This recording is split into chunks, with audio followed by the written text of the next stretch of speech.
Already অনেক বিনিয়োগকারী চলে আসা শুরু করেছেন আমাদের এখানে। আমরা গত কালকে থেকেই ওনাদেরকে রিসিভ করা শুরু করেছি। আপনাদেরকে আমি আগের দিন বলেছিলাম যে আমাদের একটা মধুর সমস্যা আছে, এই ফুটবলের কোচদের মতো বেশি প্লেয়ার হয়ে গেলে যেটা হয়। সো আমাদের এত রেজিস্ট্রেশন হয়েছে এবং এই পরিমাণ সাড়া পেয়েছি আমরা যে আমাদেরকে আনফরচুনেটলি অনেকের কাছে ক্ষমা চেতে হয়েছে। সো আমি আসলে পাবলিকলি এটার জন্য খুবই দুঃখিত যে আমরা যে বড় একটা রেজিস্ট্রি গ্রুপকে আমরা আসলে জায়গা দিতে পারিনি ফিজিক্যালি ইভেন্টটাতে আসার জন্য। আমরা যেটা প্রায়োরিটাইজ করেছি সেটা হচ্ছে যে আমরা আসলে যারা ফরেনার, যারা বাইরে থেকে ফ্লাই করে এসেছেন আমাদের সাথে দেখা করার জন্য, এবং যারা নন রেসিডেন্ট বাংলাদেশি, একটা বড় নন রেসিডেন্ট বাংলাদেশি গ্রুপ এসেছেন তারা আমাদের সাথে এই সামিটে অংশগ্রহণ করার জন্য, তো তাদেরকে আমরা প্রায়োরিটাইজ করেছি।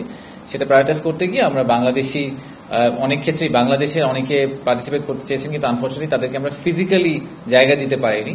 হাউএভার আমরা অবভিয়াসলি সোশ্যাল মিডিয়া, সবগুলা মিডিয়াতে, ইউটিউব, ফেসবুক, লিঙ্কডইন, এই সবগুলাতে এবং অনেকগুলা টিভি সরাসরি সম্প্রচার করবেন। সো সবাইকে আমি এনকারেজ করবো যে অবশ্যই যাতে ইভেন্টটা তারা দেখেন বা ঘরে বসে দেখেন, পার্টিসিপেট করেন, তাদের পয়েন্ট অফ ভিউ থেকে ফিডব্যাকটা নেওয়ার চেষ্টা করেন যে বিনিয়োগকারীরা কি বলছেন। আমরা মেইন ইভেন্টের কথা আপনাদেরকে আগে একটু করে বলেছিলাম যে মেইন ইভেন্টে আমাদের প্রধান উপদেষ্টা উনি প্রধান অতিথি হিসেবে থাকবেন। সেই মেইন ইভেন্টে আমরা একই সাথে আমাদের কিছু ইনভেস্টরদের কথা শুনবো। আমরা বিদেশ থেকে যারা আসছেন তাদের কাছে জানতে চাবো যে বাংলাদেশের ইনভেস্টমেন্টকে ওনারা কিভাবে দেখছেন, বাংলাদেশের ইনভেস্টমেন্ট ক্লাইমেটকে ওনারা কিভাবে দেখছেন, ওনারা কি মনে করছেন আমরা করলে বাংলাদেশ আরো বেটার একটা ইনভেস্টমেন্ট ক্লাইমেট হিসেবে পরিণত হবে। আমরা একজন লোকাল ইনভেস্টরের কথাও শুনবো, একজন বড় ব্যবসায়ী বাংলাদেশি, উনি বক্তৃতা রাখবেন, আমাদের অ্যাপেক্সের নাসিম মনসুর ভাই। তো ওনার কাছ থেকে আমরা জানার চেষ্টা করবো যে বাংলাদেশি যারা লোকাল বিনিয়োগকারী, তারা তো আমাদের বাংলাদেশের জন্য একটা বড় আসলে ড্রাইভার, আমাদের বিনিয়োগের একটা বড় অংশ কিন্তু লোকাল বিনিয়োগকারীদের থেকে আসে। তো তাদের যে ভিউটা, তারা আসলে আমাদের সরকার থেকে কি এক্সপেক্ট করেন, কিভাবে ওনাদেরকে আমরা আরো বেটার একটা ইনভেস্টমেন্ট ক্লাইমেট দিতে পারি, সেই ব্যাপারেও আমরা তার কাছ থেকে শুনবো। এছাড়া আমরা প্রধান অতিথির যখন থাকবেন সেই সময় আমরা 5টি অ্যাওয়ার্ড দিব। আমরা আগেরবার বলেছিলাম আমাদের নাম্বারটা একটু কম ছিল, বাট আমাদের এখন ফাইনালি যেটা হয়েছে আমরা 5 জনকে সম্মানিত করব, কোম্পানি বা ইন্ডিভিজুয়াল। তো প্রথমটা হচ্ছে একজন লোকাল ইনভেস্টরকে আমরা সম্মানিত করব, তার সাথে একজন ফরেন ইনভেস্টরকে আমরা সম্মানিত করব, ইএসজি বা সাস্টেইনেবিলিটি সাইডে কন্ট্রিবিউশনের জন্য আমরা এক সংস্থাকে সম্মানিত করব, আর সবশেষে আমরা অ্যাওয়ার্ড দিব হচ্ছে ইনোভেশনের জন্য, একটা কোম্পানি যারা খুব ইনোভেটিভ কিছু একটা করেছে তাদেরকেও আমরা আলাদা করে সম্মানিত করবো। এই 4টা করব। আর বাংলাদেশের ইনভেস্টমেন্ট ক্লাইমেটে আপনারা জানেন যে আমাদের অনেক বিদেশি কিন্তু আছেন যারা বছরের পর বছর ধরে বাংলাদেশে আছেন, 20-25 বছর ধরে বাংলাদেশকে ওনারা অ্যাম্বাসেডারের মতো বাংলাদেশকে বিভিন্ন দেশে পরিচিতি দেওয়ার চেষ্টা করেছেন, বাংলাদেশে বিনিয়োগ করেছেন, অনেক দিন ধরে আছেন, বাংলাদেশের সাথে খুব ক্লোজ ভাবে জড়িত। আমরা অনেক বাংলাদেশি হয়তো 20-25 বছর দেশে থাকি নাই, কিন্তু ওনারা কিন্তু অনেক দিন ধরে আমাদের দেশের সাথে কাজ করছেন। তো এরকম একজন বিদেশি বিনিয়োগকারীকে আমরা একটি সম্মাননা দিব, ওনাকে আমরা অনারারি সিটিজেনশিপ অফার করব এই ইভেন্টের থ্রুতে। সো এটা একটা কমপ্লিটলি ডিফারেন্ট অ্যাঙ্গেল দিবে আমাদেরকে, বাট আমরা জেনারেলি মনে করি যে আমাদের সবচেয়ে বড় অ্যাম্বাসেডর হতে পারে হচ্ছে যে কোনো বিদেশি যদি এসে বলে বা সে তার দেশে গিয়ে বলতে পারে যে আপনারা বাংলাদেশে বিনিয়োগ করেন, কারণ আমার বিনিয়োগটা খুব সফল হয়েছে এবং আমি মনে করছি যে বাংলাদেশ বিনিয়োগের জন্য একটা খুবই ভালো জায়গা। তো সেই এসেন্সটাকে হাতে নিয়ে আমরা ওনাদেরকে, ওইরকম একজন ভদ্রলোককে আমরা অনারারি সিটিজেনশিপ অফার করব।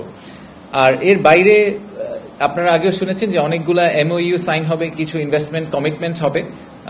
MOU signing actually is a big range. So এই রেঞ্জের মধ্যে শুধুমাত্র আমরা ইনভেস্টমেন্ট নিয়ে কথা বলছি না, আমরা এর পাশাপাশি আরো বেশ কিছু যেগুলো টপিক আছে, যেগুলো মেইন কি টপিক ইনভেস্টমেন্ট ক্লাইমেট রিলেটেড, যেরকম একটা এক্সাম্পল হিসেবে আমরা বলতে পারি যে লেবার ল নিয়ে আমরা আপনারা দেখেছেন যে ইন্টারিম গভর্নমেন্ট লেবার লর ব্যাপারে খুবই সিরিয়াস।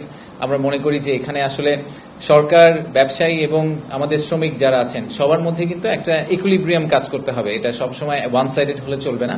তো আইএলওর সাথে আমরা এরকম একটা দ্বিপাক্ষিক চুক্তি স্বাক্ষর করার চিন্তা করছি, তার সাথে আরো বেশ কিছু মাল্টিল্যাটারাল ওটার মধ্যে ইনভলভ থাকবে।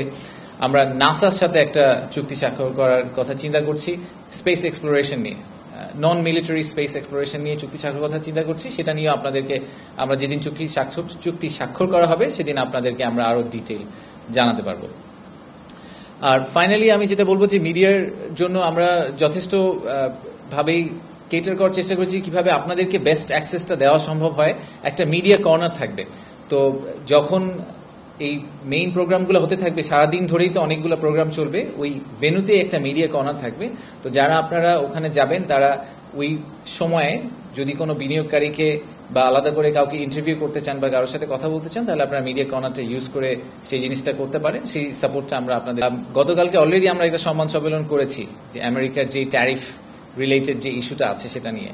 তো অনেকেরই ধারণা যে এটার সাথে আসলে ইনভেস্টমেন্ট সামিট কিভাবে রিলেটেড, ইনভেস্টমেন্ট সামিটের ঠিক আগে এরকম একটা ইনসিডেন্ট হলো, তাতে আমরা এটার ব্যাপারে কি মনে করছি।